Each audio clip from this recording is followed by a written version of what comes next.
We're back again, setting up for another session. And I have had a channel strip with me for a little while. 3 units from Harrison, the 32C preamp, the MR3 EQ, and their compressor. I've taken this thing on site, tried it out, but I really want to see how this thing reacts to like really fast transients, really high input stages, to see how this stuff breaks up.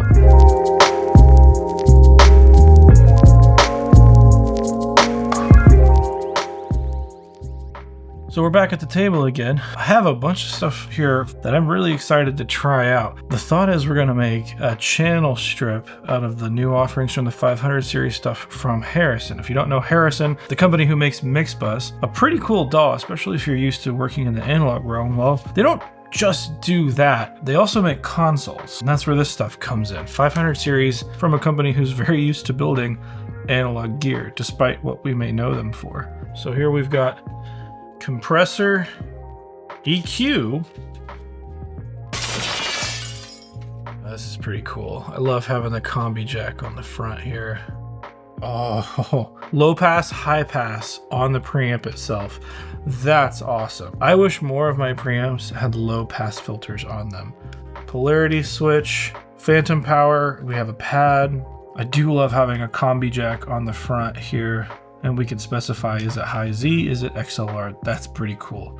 I had an interesting problem. I'm out of space in my 500 series stuff, so I asked Radial what they would recommend in this space. They pointed me towards the Cube. 500 series chassis, 3 slots, which is perfect for us. We can build our channel strip. More than that, there's one piece of functionality here that's kind of hard to find in smaller racks. Cool part about this, I have the ability to link and feed these into one another. So I turn that on and it's gonna send the signal from 1 to 2 to 2 to 3. Besides that, I have so much stuff in here for inputs and outputs. I can do stuff in parallel if I want to. It's pretty handy. And the idea being this is a channel strip that I can take and move around wherever I need, not even necessarily in this building. So slot 1, I know I want my preamp. So if you've never put together a 500 series rack before, there's little sockets in the back. Just generally be careful, but it'll kind of just put itself together. Once you've got it lined up, just a little push and get it seated, you're good. Next, I'm gonna go EQ. Now this feels a little reminiscent of like an SSL style EQ, but we will get in there and definitely see about that.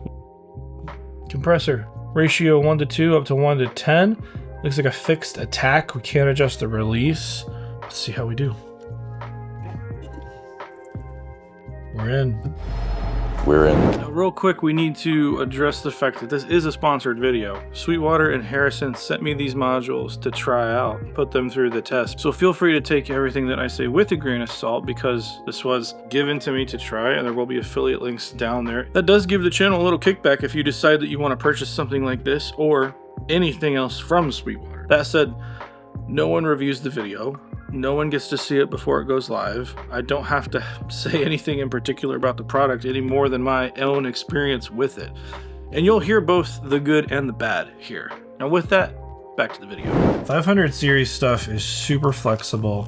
There's definitely limitations to the form factor in general, but for most studios, at least for myself, I found it a very nice way to get started. So one of the big things that 500 series allows you to do is start getting into DIY without worrying about power supplies, which can be really daunting in the beginning. So you're just building components. It makes it a lot less scary. I'm interested to see how this Harrison stuff performs because in general, as far as 500 series units go, these are pretty affordable. There's a lot we can do here. Vocals, bass. I can take this to any portion of the studio, plug it in line, and I've got a preamp wherever I want. I could hand this to a player, say a bass player, who can take this and play live. Josh, I know you're editing this video. I'd love to see how this performs live.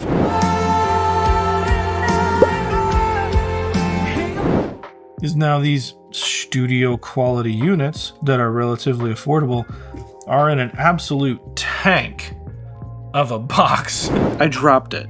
This thing got pretty beat up. So I've got the drums set up right here on the table next to me. I've got my iPad running Jump so I can control the studio computer in the other room, as well as the channel strip. And again, this is Beta 91 kick inside. Let's just completely goose it and see what happens here.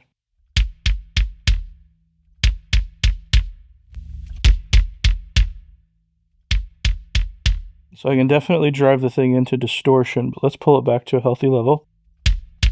That feels nice and toasty. The cool thing here, I have a high pass and a low pass, so that's pretty cool in and of itself if I just want that subby low end, but I definitely want that snap. So I'm gonna go to the compressor and then work my way backwards. Oh. If we want to hear this in context a little bit, I'm going to unsolo the kick.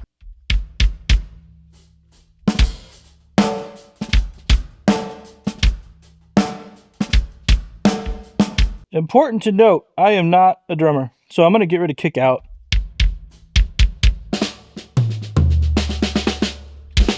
little splatty. I'm going to pull this gain back. I like that.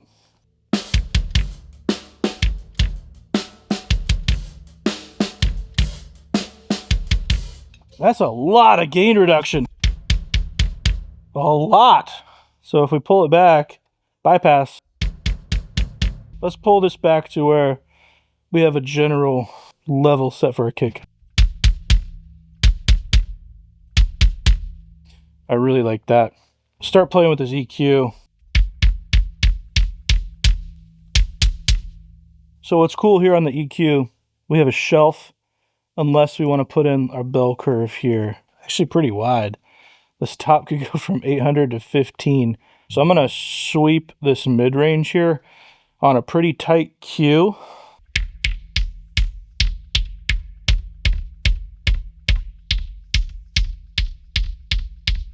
I mean, we've got 400 to 8K, so this might be like somewhere around 4 to 6K. Kind of gross. So let's widen this back out. Scoop there. Now on our lows, because this is kick in, I don't necessarily want to boost my super low end. What I would love to do is find kind of like 150-ish and notch it out. So let's go hunting, huh? Right around there, that woofy, gross stuff. Let's pull that out.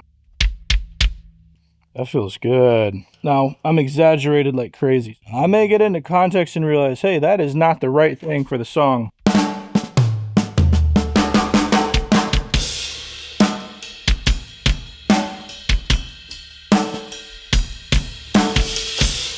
Flexible. How about we try snare? So now we are on snare. Kick is back in the cappy slot where it was. So let's zero out this EQ again and kind of go through the same thing. What's typically on my chain is turned off. Let's get a level here. Dry it up a little bit with a moon gel. So there is a point at the very top gain stage of this thing where it really starts to like fart out. Which I suppose if you want to mitigate with makeup gain back here, you could have some wicked distortion, but that's a little much for me. So let's see what a shelf can do on this snare. I mean, I typically boost. Ooh. If we can find 120 and kind of boost the fundamental, I might carve a little mids out of this.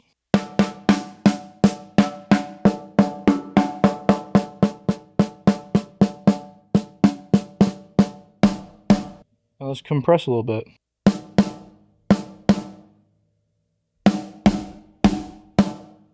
Now again, I don't really care if I'm clipping here. It would be interesting to see like where we are on FabFilter. See like how hot we're coming in. Minus 2.5. So that's kind of cool right there. Speed up this release.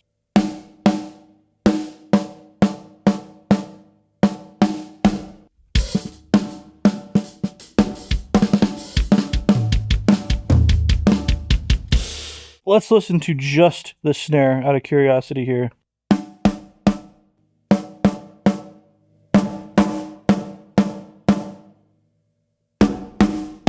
That thing grabs, man. So I'm going to set this ratio somewhere about like a 3-4 to 1. Let's play with this release.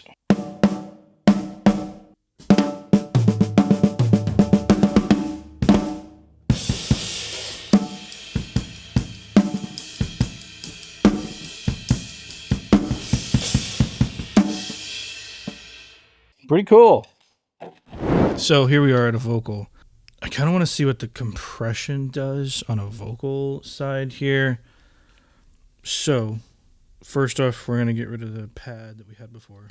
And whoa. All right, right off the bat. Let me reset the CQ. Ooh, this is fat. So I'm going to get a good healthy level coming in here. That feels nice. High pass, awesome to have for a vocal. But even just cutting off like the subby subs. Let's see what we've got going on here. Do a very non-scientific test.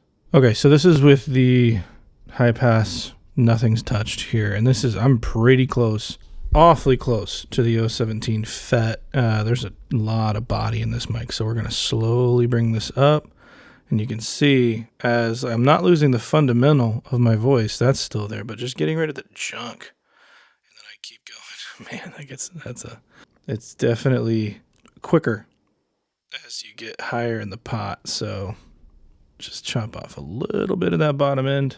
Perfect. Now we've got shelf. We can engage our bell if we want to see, like if we want to hunt for something. But normally on a vocal, I would like a shelf, a nice little boost on that top end. I'm going to cut some more highs out down here. What is that? Oh, yeah. Get rid of some of these mids around like 400-ish, pretty wide Q. Boost it. Yep, that's about where I want to be. So cut that. I'm liking where this is going already. Let's bring in the compressor.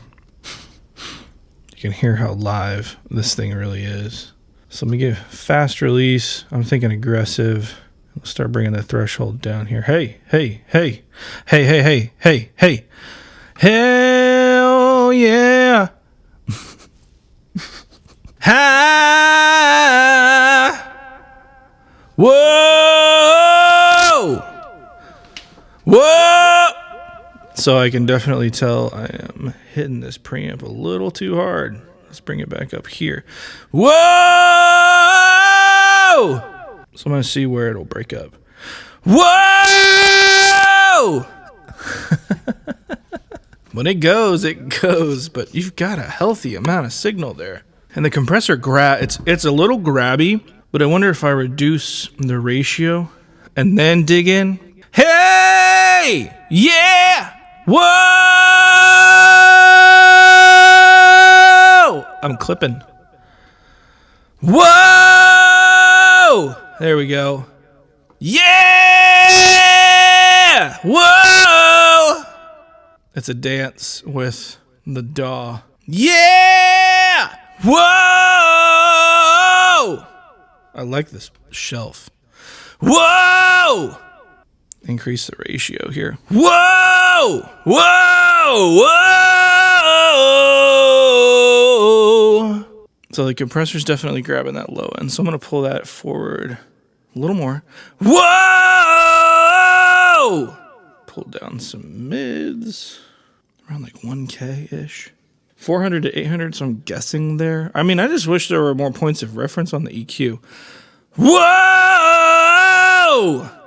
I'm also going back and forth between speaking and like absolutely yelling into this thing because I want to see the extremes of where we can operate with this compressor. Whoa! Whoa!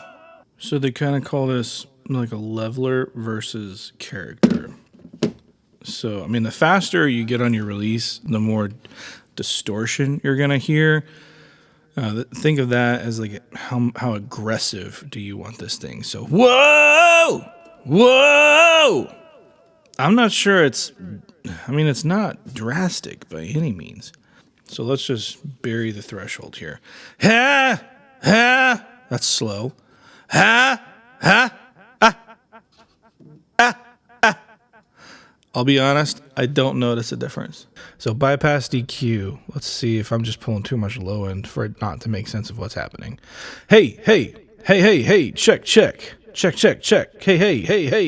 Hey. 2 hours later. Hey. I don't notice much of a difference with the release knob. Still, it's a very fast, very cool compressor. For what I want in a vocal, it's going to do exactly what I want to do. I mean, maybe it would be different with very transient, heavy stuff. We would notice it, or with something with a really big bottom, like a bass. In this context, that speed, I would keep it fast anyway, and it feels pretty fast, which feels really good to me. So who is this thing for? I honestly didn't look at the prices before I started playing with these. I'm pulling this up. So the preamp is $699. The thing with this 500 series, you don't have a whole lot of preamps in that price range that also have a high pass and a low pass. Having both of those things as a guitar player is bonkers to have just right at your fingertips right there. You could be putting this thing on a whole lot of different sources, and that flexibility right there out of the gate is something that I wish more of my preamps had, but they don't, and it is what it is. The thing that really surprises me here is this EQ that I really like the shelf on. It's only $399. That's pretty good. That's a good EQ, especially for $399. Having the shelf or a bell on both your top end. I mean, if I'm being nitpicky, I would love to have one more mid band. It's not like I would put something like this on my 2-bus. It's not that clean, and there's not that much headroom in it. But for $399, a tracking EQ to pair with stuff that I already have, like I've got a bank full of 11 preamps, 10 right now because one's getting repaired. But if I had another bank of all those EQs, the things that I could do would be exponentially faster in the studio. And it is hard to find EQs, especially for that price, that are halfway decent. So I'm glad I listened to it before I looked at the price. That's pretty interesting. The compressor, this is like a budget compressor. I mean, $399 again. I'm kind of confused on the release knob. I'm not totally sure what's happening under there. That said, I like the compression.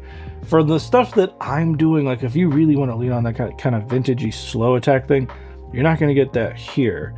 This feels really fast. It feels aggressive. There's some coloration happening, especially when you really start to dig in, but this thing's really grabby. It can get out of hand if you've got something like really dynamic, but that said, you saw me burying the needle at 10 dB and it felt decent. I mean, if anything, my qualm here with the compressors, there's not enough LEDs, because oftentimes if I'm compressing, I want to go to 12, 14, 16, 20 dB of gain reduction. I want to have that ability. I understand at this price point not having an attack knob, like it just feels generally fast.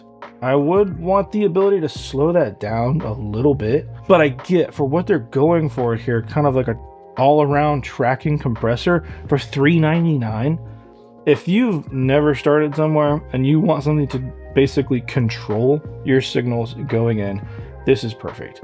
If you want to understand the principles of compression, this probably is not it. There's just not enough here to dig into to really start to understand what compression is and how to do it.